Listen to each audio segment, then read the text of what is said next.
I'm Annoushka Dukas, and I've been designing jewellery for 30 years and collecting charms for as long as I can remember. In this podcast, I will be asking a series of extraordinary women to tell me their life story in charms.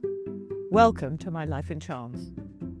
Welcome, Willow, to my life in charms. Thank you. So happy to be here. So we're going to start with your first charm. Okay. This really made me laugh, actually. I'm like, okay, I never thought I'd design a baked potato. I'm so happy. I never, ever thought I was going to do that. So, okay, I'm going to describe this potato, but you're going to have to believe me that it would be beautiful. Okay. Okay. Yeah. Okay. So it's in 18 karat yellow gold. Yeah. And it's kind of dimpled a bit like not a perfect potato. Okay. It's split like it's been baked and cooked. Yeah. Okay. And along the split are little diamonds, little brown diamonds, the way it's got a little bit burnt on the agar. And then in the kind of split, it's a locket, this charm, by the way. Okay. Well, so it opens. So it opens, yeah. Just like the potatoes. Meant to be. And inside the kind of, in between where the edges kind of would meet, there's a little citrine stone, and that's to represent the butter that you put in the baked potato. And then inside, if I've got room, which I'd really like to have room, is the little Welsh dragon. Oh, sweet. Anyway. That is so cool. Okay, so Willow, talk me through this potato, because it's not what I was expecting. Of all the things, I wasn't expecting that. Okay. So when I was speaking to Charlie, my husband, we were kind of talking about coming up with charms for the stages of my life, and I was trying to do my early stages, and obviously I grew up in Wales and it was very rural, so I was thinking maybe I should do like, I don't know, mushrooms or, that kind of, and he's like, well, obviously you do a baked potato, because it's all I did eat and all I now eat, and it's just, that's what I grew up on, so it's very synonymous with my childhood. Is it synonymous with your boys' childhood? Is that what they... I try. They're not quite as into them as I am, but they kind of go through stages when they've had enough. They're like, oh, no more.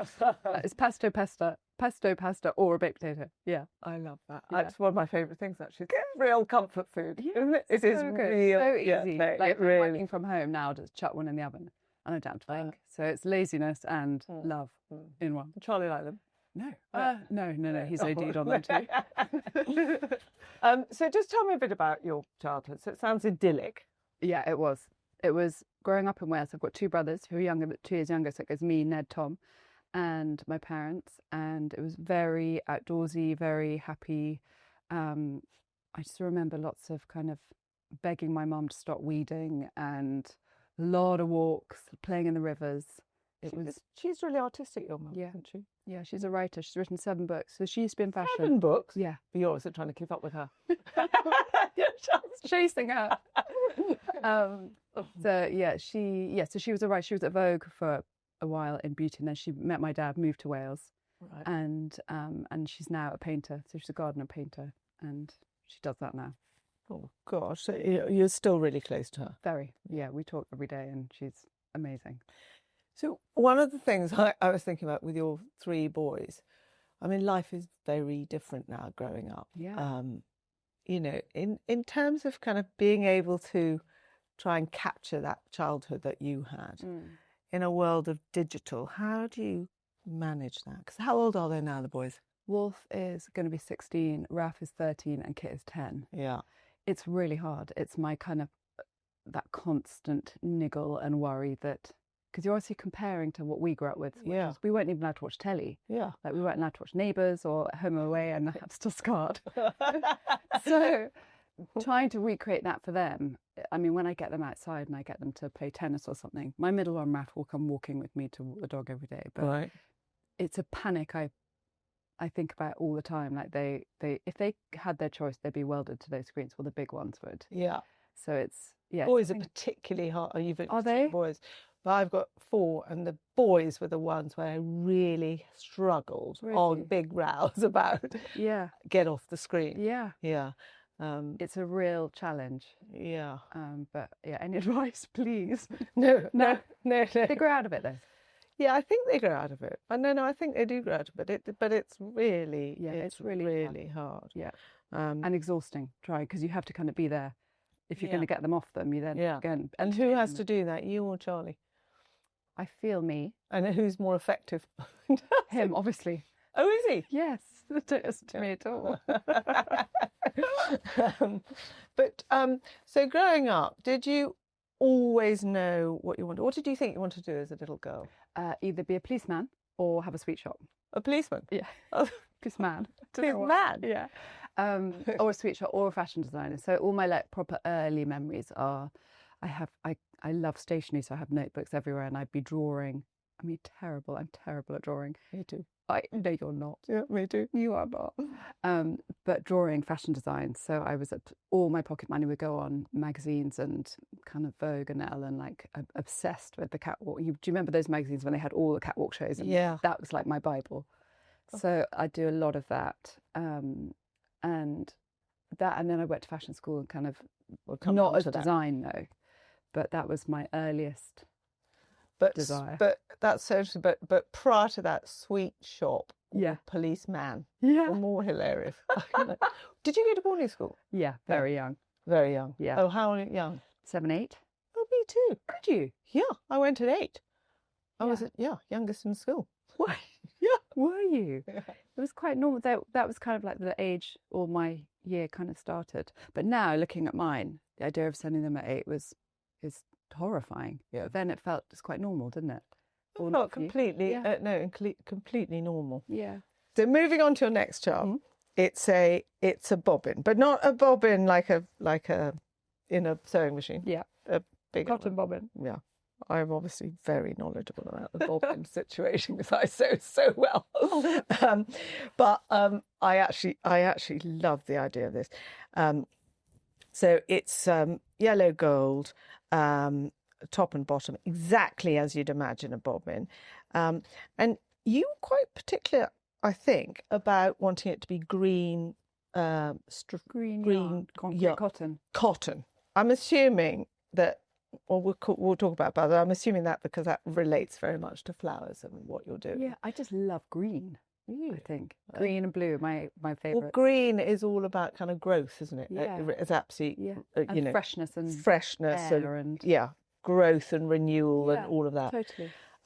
So anyway, it's got green wire. Well, it's gold wire, but it's got green rhodium all around it, so that it's absolutely as it should be. And then on the bottom of the piece of thread that's just hanging off it is a tiny little flower, which is, I mean, I see it as a little daisy or something with a little pink sapphire in the middle, just because that feels really girly. Yeah, and, love that. And it's hanging, so there's lots of movement. But Willow, tell me about this charm.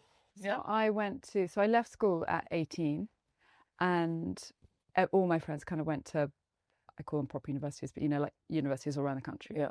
And I went to London School of Fashion, and I lived by myself at 18. It's funny writing all this down for you.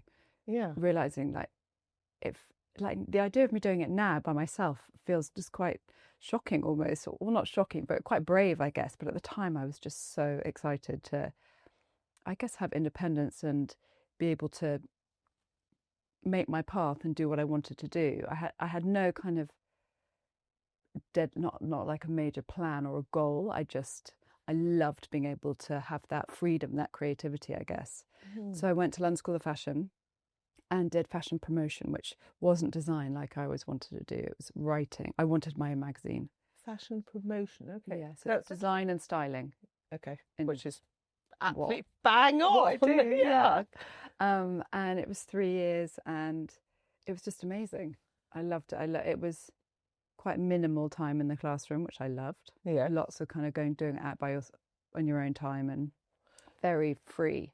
Free, but does that mean lots of internships and lots of things? I mean, because going back, I'm thinking, internships. But it was so competitive that time. So obviously, everyone just wanted to work at Vogue, and that was super competitive, which I did for a while. And Harper's, and I did Tatler Beauty for a while, which I loved, and I thought maybe I'll swoosh over to beauty. From fashion to beauty. Yeah, they're quite interlinked. Yes, but out of interest, did you? So you said that you were interested in the catwalk and fashion, etc., etc. So when you say creative side of the promotional side of it, were you wanting to write about fashion? Were you wanting to be a fashion designer when you started all of this? I don't think I knew. Yeah.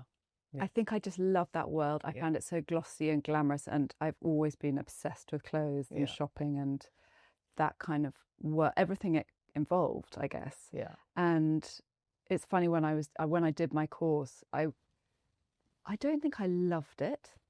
The course. No, I think I loved being in that world that made me want to work in magazines, but I did not like the competitive side of it at all. It's so interesting. It makes me really uncomfortable. And fashion particularly. I think fashion in the worlds that I knew, that was the most competitive. Yeah. I mean, even compared to beauty was a breeze. Yeah. But I think it's the same. Don't you think it's still like that now? 100%. Yeah. But I just didn't have that in me to kind of to follow through with it and keep pushing. And I found, for me, I'm very sensitive, and I find it kind of soul destroying. It's so interesting, actually, because I had, a bit like you, had no idea, didn't go to any type of university, by the way, but I had no idea what I wanted to do, but I thought I wanted to be a kind of buyer or something like that. And I put my toe in the water by having a internship, and I very quickly realised that this world is not for me. This is terrifying. It was all... The buying world or the fashion world? Just fashion, just generally felt really frightening. Yeah, I'm completely with you. But it's so alluring, though, isn't it? Yeah. When you're younger, or maybe when you're older. I mean, I still love it now, but I have no desire to go and do it. No. Just going back, I think it's really interesting. If you think, so you were 18, you moved to London. I'm just thinking about the situation with our children age now. So nobody's doing that now. They're not moving out of home and going to London, and they're going. Do you think they're not? No, I don't think they're... I mean, I think they're going to university and stuff. Yeah. Yeah, the idea of Wolf now. Total independence at 18. I'm like, I don't think... I went travelling around the world with with no girlfriends. No phone. Yeah. We would sit in internet cafes all the time. But yeah, the idea of them doing that now, that's why I said it feels so shocking thinking about the idea of them doing it now. Whereas then it was just what you did. I think my parents were incredible to let me do that. Yes, but I do think it's a whole different mentality. Do you? My mother was not like that either. I was in Australia by the time I was 18. Yeah. It was like, me too. It's so, it's interesting, isn't it? Yeah. That it's not. So at some point during this kind of time in London, the fashion thing wore off. I don't think it wore off then. I think it wore off later. I think that feeling of, I don't think I'm good enough for this. I think that crept in, and my tutors were quite punchy, and I never felt that I was quite good enough to get to the top, if that makes sense. I didn't have that fight in me. Yeah. Just fight, let life that a bit easier. No, I'm completely with you. So what, did you meet Charlie at some point at this early stage? Very, I was 19. You were 19 when you met him? Yeah. Wow. So I was still at London School of Fashion when I met him, and he was running a pub, and I spent a lot of time in the pub, and we got together then. We've been together ever since. Oh my goodness, that is extraordinary. I know, over half my life. Over half your life? Yeah. Actually, one of the things I wanted to ask you is, and if you look back at that time in London, is there anything you'd do differently, or what would you do? I think I'd like to go to a university campus where you've got that university life and you kind of make all those amazing friendships. And I have moments, I thought about it recently, it's not a kind of deep regret by any means, but I think I would encourage my children to do that if they want to do. Yeah, that's so interesting. And my niece, she was brought up in Cornwall and gone to London, and I'm like, there's no campus life. Lonely, really lonely. I was working in nightclubs and pubs and all that, and you don't have that great. I mean, I met amazing people in London, and it was wonderful, but it's not that core. It's very different. Yeah. And that time when you're just kind of all doing the same thing and living crazy student life, I guess I had to grow up really, really quickly. Yeah. So that I changed that. So you're working in nightclubs. That sounds. That I'm assuming. Johnny, don't tell us about that. It wasn't very glamorous or exciting. I was literally just taking names on the door of nightclubs. Just checking. A cage. Okay, we're gonna move on to charms 3 at this point. Actually, I really have enjoyed these charms. I've really enjoyed doing these charms, actually. Good. So this charm, you said it's a pot of copy decks. Potato, potato. Copy decks. I'm so chic. You are so chic. So anyway, I'm quite excited about it because it's a bit of a challenge. I'm like, how am I going to do it?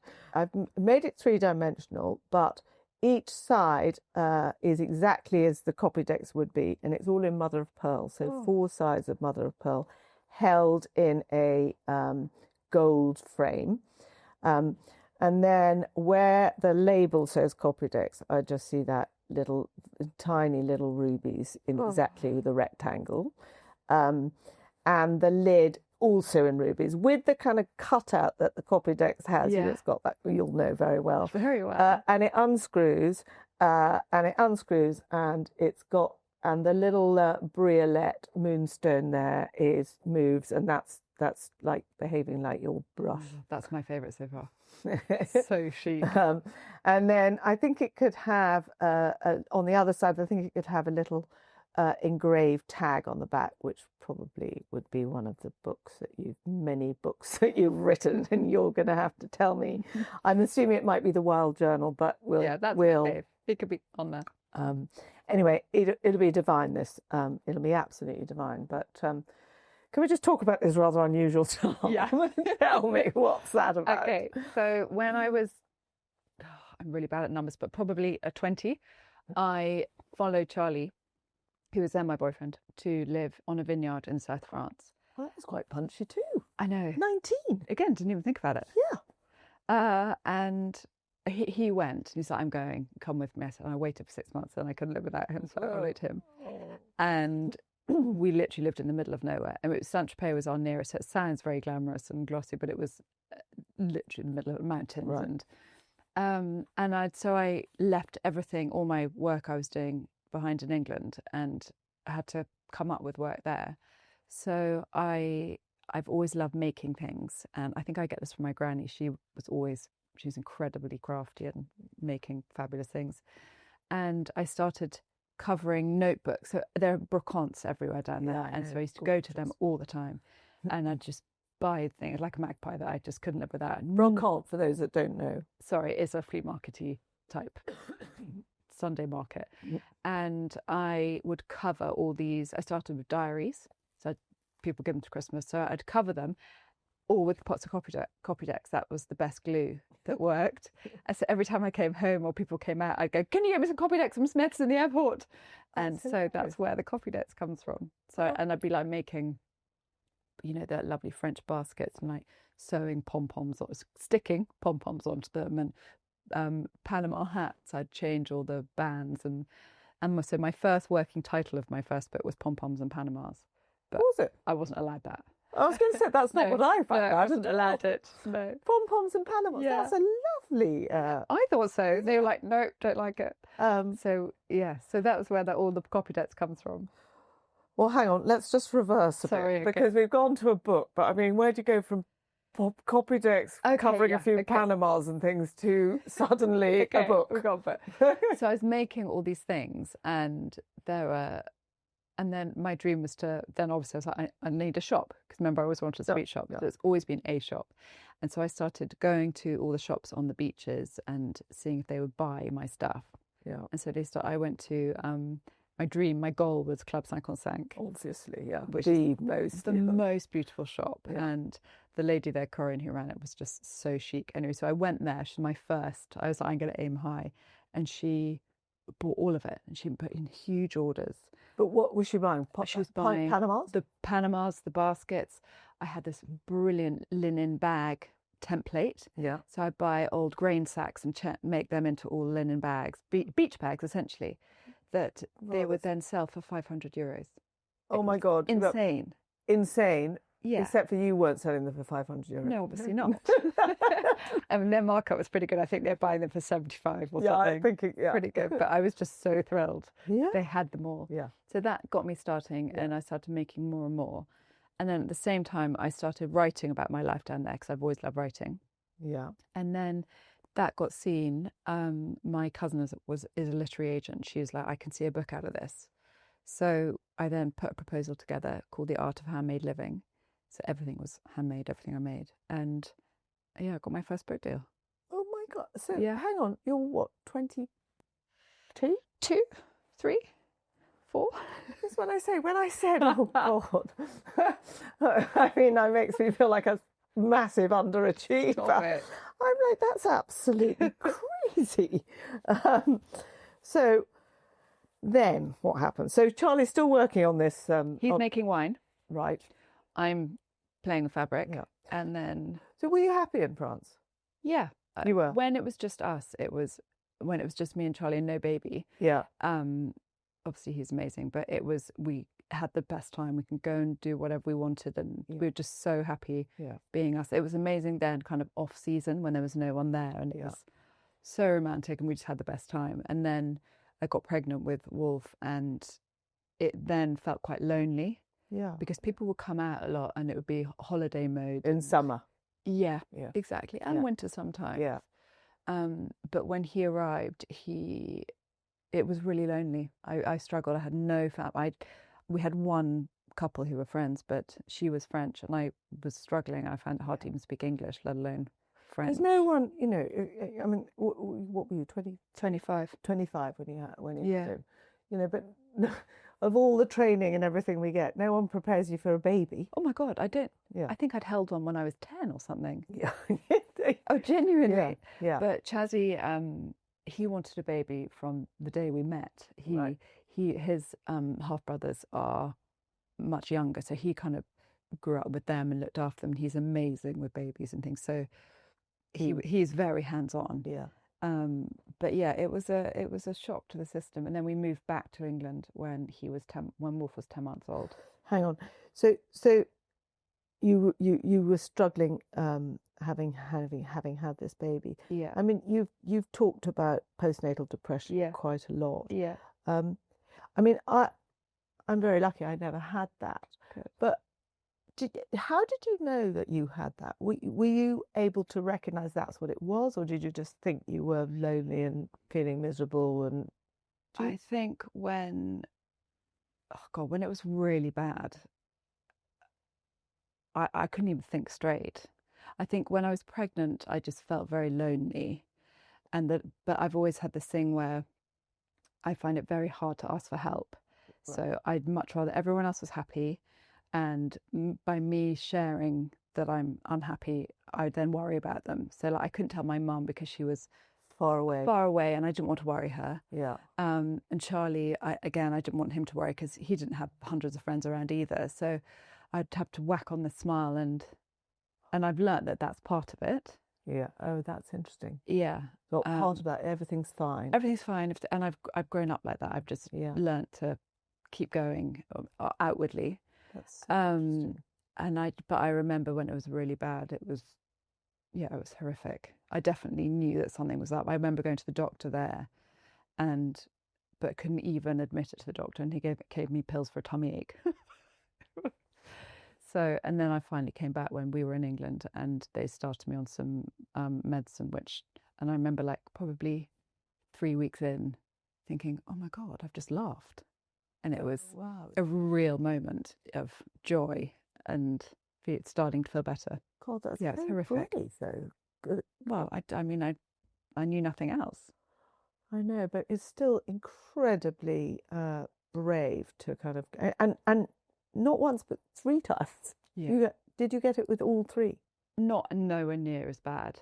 I just kind of knew that it's in there. But it's funny. I've recently been diagnosed with ADHD, and often ADHD is misdiagnosed with depression. Oh, that's interesting. And so actually, I kind of question it now whether it was just a mix of both. But ADHD's got a lot of very similar behavioural traits and sensitivity, and kind of making sure everything out, masking essentially. Yeah. So yeah. And when you say recently been diagnosed, I mean that's also brave, because in a way you kind of think, because I've quite often thought, should I go and get tested? And I'm not actually, but to what gain, or whatever the word is. It's like, yeah. Yeah. I never even thought it wasn't a thought. And then my accountant said to me probably 2 years ago, "God, well done, you did really well today." I said, "What do you mean?" She said, "Well, you only got up 4 times." So, and then I said it to Charlie, he's like, "Yeah." So I kind of looked into it, and the testing, the only reason I did it was to try and understand myself more. Yes. And now that I do, I am so much kinder to myself. Of course. I don't, it's that understanding yourself, and then you realize why you behave in a certain way, why you feel. I'm so sensitive. And I grew up being told, you're too sensitive, you're too sensitive. And when you say sensitive, you mean to what other people might say something and you take offense or find it upsetting, or yeah. Because part of it is there's something called RSD, which is rejection sensitivity dysphoria. So any perceived rejection, criticism, you feel it 5 billion times more than a normal, non-neurodiverse person. Yeah. So just understanding that is so helpful. Yeah. Even if you're not going to take medication, or you can, it's just, it's been really helpful. Yeah, I bet it has, actually. Yeah. That's so interesting. That's definitely a bit of food for thought. Yeah. Seriously. So having written this book, did that really kind of change everything in terms of? I think it, well, certainly confidence-wise, it must have been fantastic. Yeah, I remember getting that first. But it's funny, I was talking to Kit, my smallest, last night about coming to meet you, and he's got some big exams coming up. Yeah. And I was trying to talk about him, like, what are you most proud of? What are you most fearful of? You know, all those kind of interview questions. Yeah. I said, what are you most proud of? And I think getting that first book deal was probably my most excited, proud I've been. It felt like such a big achievement, because my mum was a writer and my granny was a writer as well. So it felt like this is what I'm meant to be doing. Yeah, I mean, absolutely. And so young. I mean, really kind of extraordinary. Anyway, that was one of many. Yeah. Who knew that was one of many? So you came back when Wolf was very little. Yeah, 10 months. Yeah. And so I think my book came out as I got back. Yeah. And then, so that when you write a book of that type, it takes a good year. So you hand it in, and it takes a year to print. Yeah. And then I started doing another book, which was more kind of nature based. This is book 3. This is number 2. Right. So this is decorating with nature. And then in that one, again, I was starting amassing more bits. I did a section on flowers, and then I had this like eureka moment. It's like, this is what I'm meant to do. So I then stopped all the other bits. So had you not done flowers before in France? Had you done any of that? No. So you suddenly thought, okay, I'm going to do flower arranging or something in the book. I guess it was, yeah. So that one was decorating, inspired, the art of living with nature. So it was bringing nature into our lives. Yes. And in it, there was a arranging with flowers section. And when I was doing that, I loved it so much. And that was the eureka moment. Yeah. God, how? And I told Charlie, and he is like, right, I'm going to, and for Christmas that year, he gave me a course, a week's intensive.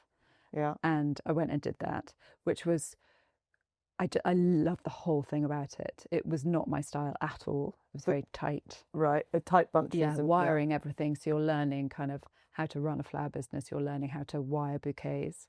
Yeah. So very helpful. Yeah. In as much as it showed me that this is not the style that I am. Yeah. And they thought I was a lunatic and out of control, because my flowers were shooting off everywhere. They're like neat cubes. Yes. But yeah, it gave me that. Yeah, this is what I want to do.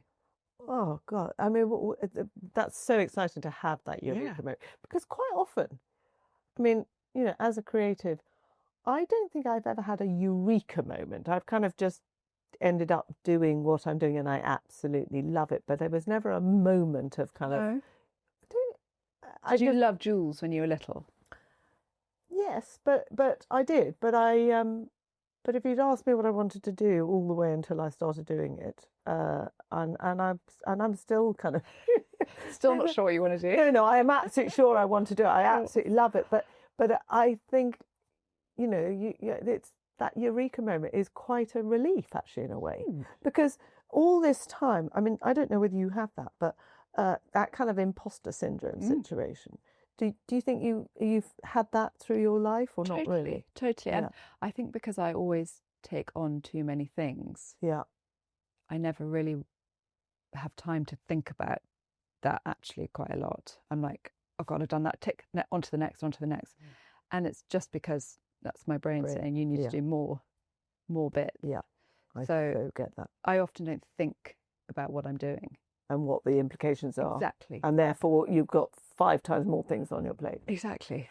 But it is quite hard to get my head around what you've got on your plate, because, you know, between raising 3 boys and you know, you obviously spend a lot of time on the touchline. A lot of time on the touchline. Are you able to share that, you and Charlie, or? Yeah, although they would quite like to do it together. Okay, yeah. My life, my kind of work-life, friend, children jug balance is terrible. Yeah. I think seeing my friends is the bit that often gets left behind. Yeah. But I think it's also just a stage when the babies are little, and I've put them first. So I work term times majoritively. Yeah. I have an online magazine, a Substack called The Seedling. So that runs all the time, no matter what. But like events and things, which I do, and I will only do that in term time. So everything kind of works around them. The boys. Yeah. Which means my windows are quite small. Yeah. That's why it's quite. So you've got to ram in loads and loads in a really short time. Yeah. Yeah, no, that's sounding very, very familiar. Yeah, you know it. Yeah, I mean, luckily my lot have grown up now, but... So does it get easier? Yeah. Yeah? No, that's not very convincing. It's different. Okay. It just gets different, you know, and that is just part of that juggle. So it's not like you're kind of putting anything on the side? No, I know. And I've tried, like... I have a shop as well, an online shop, and what's the online shop? What's it called? willowcrossley.com. Thank you. And that is all kind of floristry and a lot of collaborations with design, with kind of artists and things. Yeah. And so I thought maybe I'll make that a bit smaller. And yeah, that's not going very well either, because I keep kind of coming up with ideas that I can't not make. So does anyone help you? Yeah, I have a really good team, really amazing team. Okay, so you do have a team. Yeah. I think that's quite reassuring for people to know. Yes. Because it's quite reassuring for me to know, actually. I'm just like, yeah, no, I do. I have an amazing team, and I have a kind of a brilliant fulfillment centre who does all that. So, I do.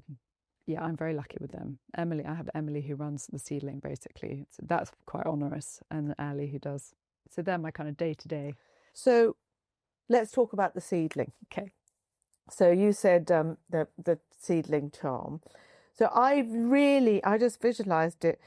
I mean, I've got a real thing with kidney bean shape. I know lots of seeds aren't that shape, but I love that shape, something so tactile.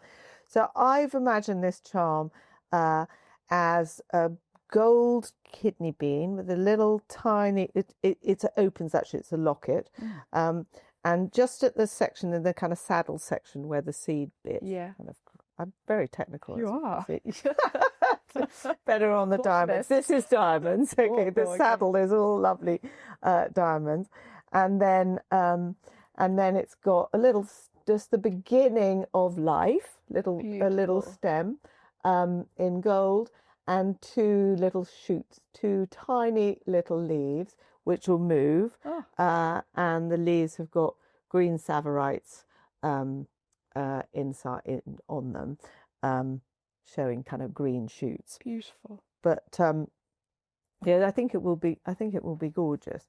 But just tell me about the Seedling, because so it's an online magazine. Yeah, online magazine, and it's about everything I love. So it's fashion, beauty, lifestyle. It's more than just my life, but it's the stuff that is in my orbit and my world that I come across and that I love and I find and I discover.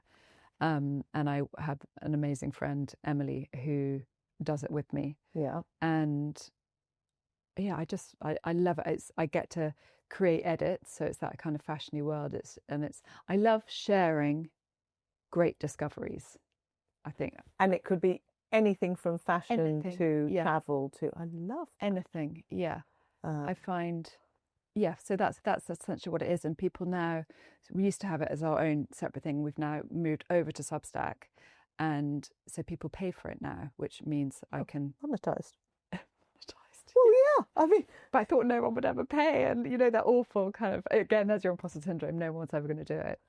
And they do. And it's great. And it means that I can kind of work with brands to do partnerships and deals, and bring the audience great offers. And so, yeah. But does it feel like kind of full circle somehow? 100%. Isn't it like? Yeah. Yeah. So all the bits that I love. And I can say no to bits. But you don't. We've established that, but you don't.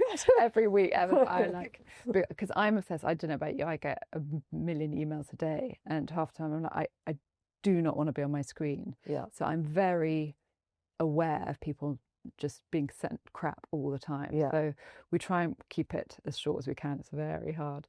But the dream, we've done one, and now we're going to do another printed issue because I just love printed. Yeah. Not a glossy, but like a kind of newspaper type. Yeah. Kind of A5. Yeah. And so how often will it be? We've just done one. We're doing another one for Christmas. So actually one a year at the moment. May go into two, but I just love it. They sit on the kitchen table. Yeah. Really good interviews. So we had Ula Johnson was on our last one. And, it was great. So that we'll do more of that, and that's that's full circle. That really is full circle. Yeah. That's incredibly exciting too. But I mean, that is more time, and you've still got to write it, and I know. got to, you know. I know. Well, Emily is incredible on that. So, but you've said, I think it's really true. I've read somewhere that you said you hate tech. I'm like, it's quite. Well, first of all, you've got digital. You've got Substack. I mean, most people, if you're like me, you know, I know what a Substack is, but just what I do. You don't do it. No, I don't do it. Maybe I should do it. Substack, it's an incredible community. It's very different to like an Instagram community. In which way? In that, so a lot of people that Instagram is free, so they wouldn't even think of paying for it. Yeah. Whereas the Substack community, they know that they've got to pay. Yeah, and they're very involved. It's an incredibly engaged community, so you kind of really know what they want. So for you, it could be wonderful. Yeah. And everyone engages with each other and shares things, and it's a really lovely space. So how do you feel about UK's Queen of Flowers? I think that's awesome. That's very, very kind and unwarranted. Well, no, but let's be clear. Let's just talk about that a bit. So you've done all these amazing, you know... In fact, can we just go back a bit? So you did a 1-week course in terms of flowers. Yeah. So then what happens? So then my second book... I had have a lovely friend called Alice who she worked for Anthropology. Yeah. And she launched my book. So they brought me into Anthropology where I taught people, I do workshops, a lot of that. And I built these huge displays like with cabbages and stuff like that as my book launched. Right. And I think luck, but... Yeah, but you make your own luck. Yeah. Yeah, you learn to recognise the opportunity. But totally. Yeah. So... And it was like buses. I got that. And then all these other brilliant brands started asking me to do things. And it just kind of grew. And yeah, it was very organic. And learning-wise, I did that week. But I think I often get asked the best way to get into floristry learning. It's purely from getting on jobs. And so I have an incredible team of freelancers who they all work for other designers, and then they all come and work with me, and I'll learn things from them, vice versa. And so it's been a very organic process. And floristry is funny. Half of it is mechanics and logistics and timings. And once you've got the basics, you've got the basics. And I guess creativity. So yeah, but yeah, in all of that, I mean, so other brands came. That's you know. And also, actually, interestingly, when other brands come, so Ralph Lauren came to you, for example. So do Ralph Lauren want it their way? Because they're very particular, I would imagine. And how does that kind of work with your creativity and their house style?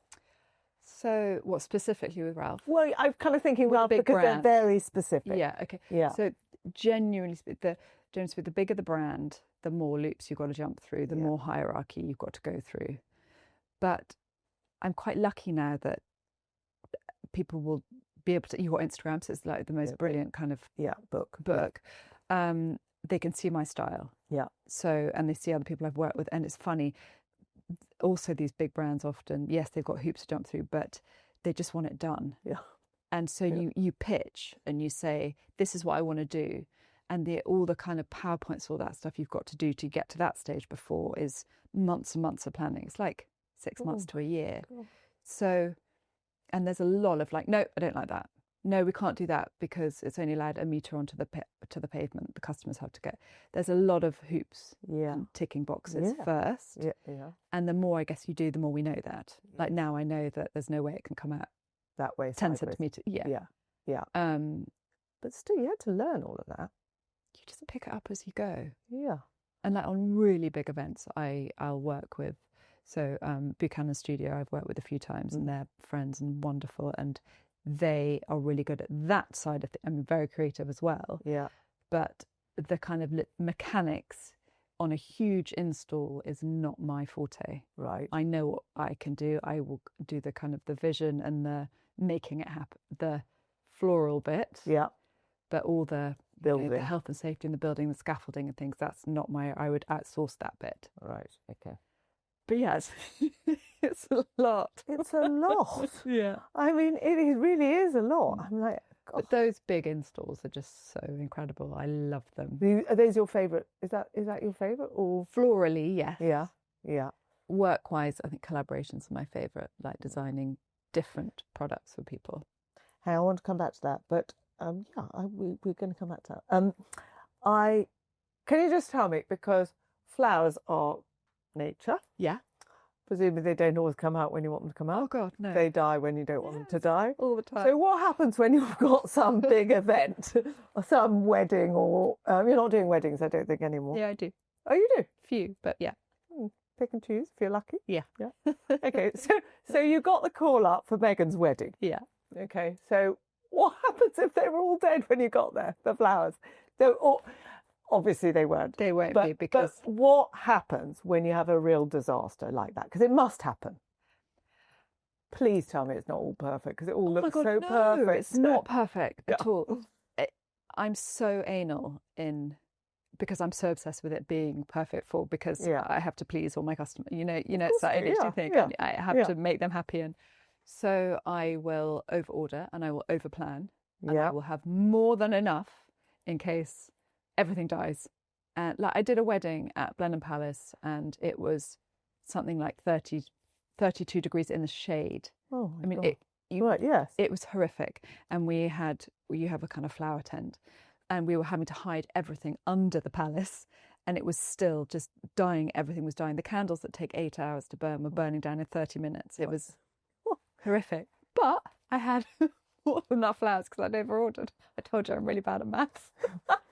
Yeah, so actually profitability, right? Your accountant, back to your accountant. Yeah, I mean, I don't make any money, but it looks fabulous. I love that. That's my priority. How it looks at the end is my end goal. Yeah, it's not the money. My husband is like, oh, you are unbelievable. Not in a good way. He despairs. But I just want to go back to that call because I mean, what an extraordinary thing to have been part of that amazing wedding. Yeah, that was amazing. So I mean, how did you feel when that happened? I was just so excited. I couldn't believe it. Yeah. So where did you get the call from the palace, or no? They work with I don't even know if I'm allowed to say any.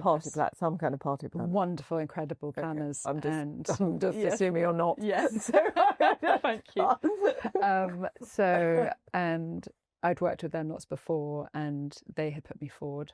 Yeah. And I went to meet Megan. Yeah. And we got on really well. Yeah. And I think I took her a bunch of flowers, and she must have liked them. But yeah, we just got on really well. And do you know what? Awfully, I can't remember the sequence between meeting her and being asked to do it. But I knew that there were other people who I knew had been asked to do it, Right. who had been asked to pitch for it. Yeah. So was she quite, you met her, you gave her your lovely bunch of flowers. Was she quite prescriptive? Because one would imagine she might be quite prescriptive about what she wants. Flowers. Right. Really loves flowers. And she was very, it was obviously May, so which is prime flower time. Yeah. And she knew what she loved. Yeah. But she was very kind of open to me suggesting things, and she was a dream to work with.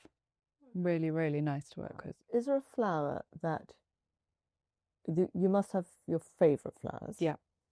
Well, let's talk about your favourite ones. What I really want to know, what you really hate. Oh, God. Which do you want first? Favourite or hate? I don't mind. I am allergic to gerbils. Oh, God. Why? I don't like the colour? It's hideous. Okay. That's interesting because you love colour. I mean, you absolutely love colour. But I'm so particular about colour. Okay, I knew you were getting to this. There are some yellows that bring me out in a rash. Oh, yeah, me too. I hate yellow. Awful. Yeah. But my favourite flower, which has not changed for a long time, is Solomon seal. Well, I'm going to have to look that up. So she's like a she. I love her. It's like a big lily of the valley. Oh. Same, so just little white scented bells. Or not scented? Not scented. She's out for 3 weeks in May. Likes growing in the shade, and it's just arching shape, quite tall. Oh. The most beautiful kind of perfect creamy white bells. Oh, like kind of snowdrop-esque.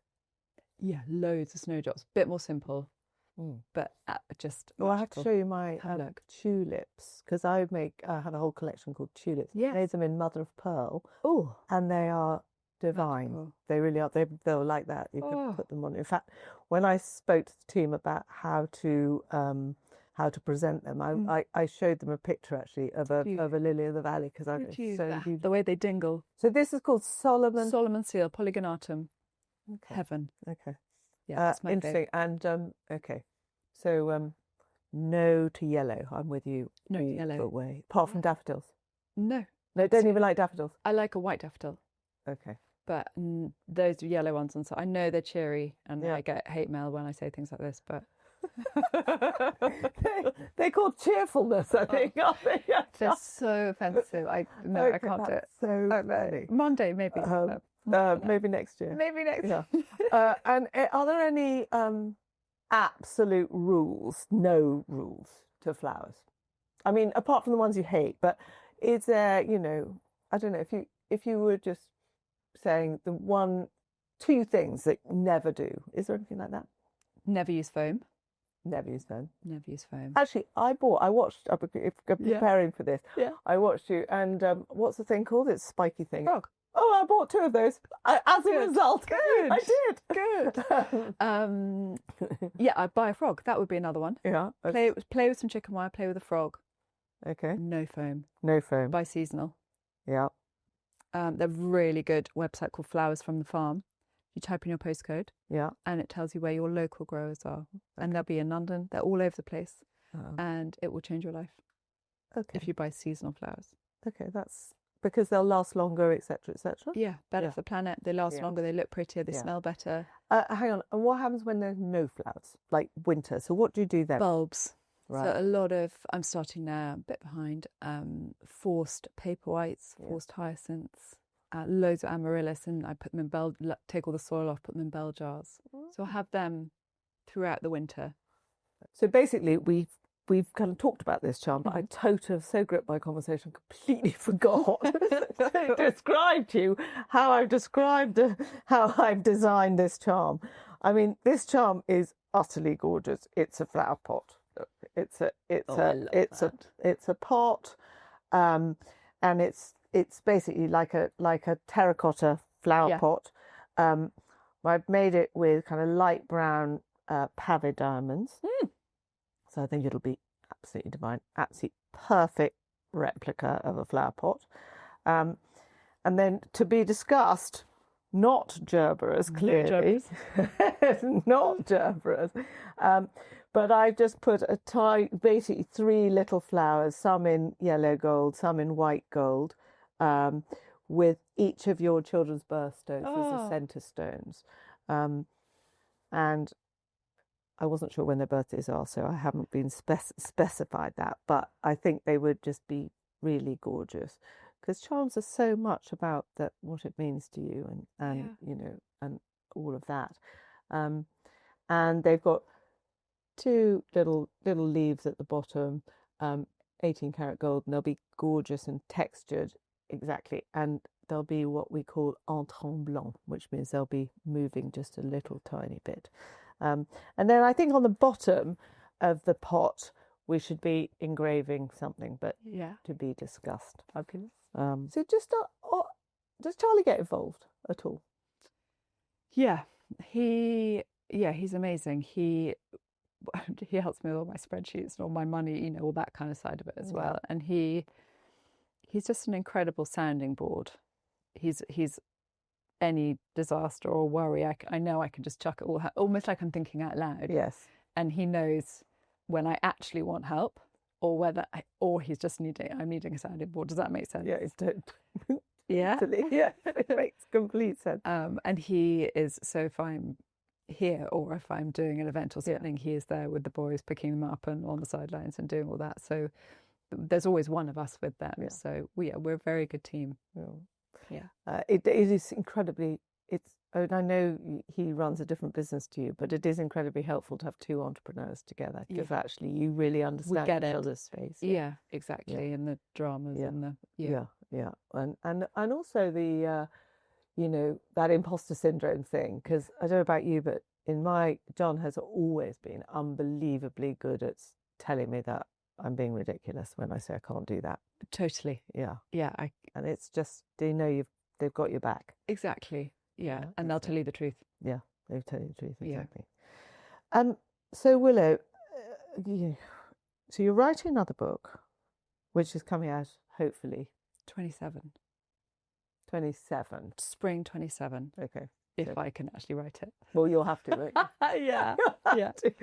Yeah. So you're writing another book. You're now producing a little magazine once a year. Yep. Magazine. So, seedling. Seedling. Printed seedling. Printed seedling. Okay. You're continuing to do collaborations. So let's talk about those collaborations a bit. Mm-hmm. So just talk to me a bit about how that works, because actually collaborations they can be many. Yeah. They can be on very different levels. Yeah. So do you sketch them? Do you draw them? How do you go about it? Well, I guess the at home one was massive. So basically I am very involved. So I will draw or come up with ideas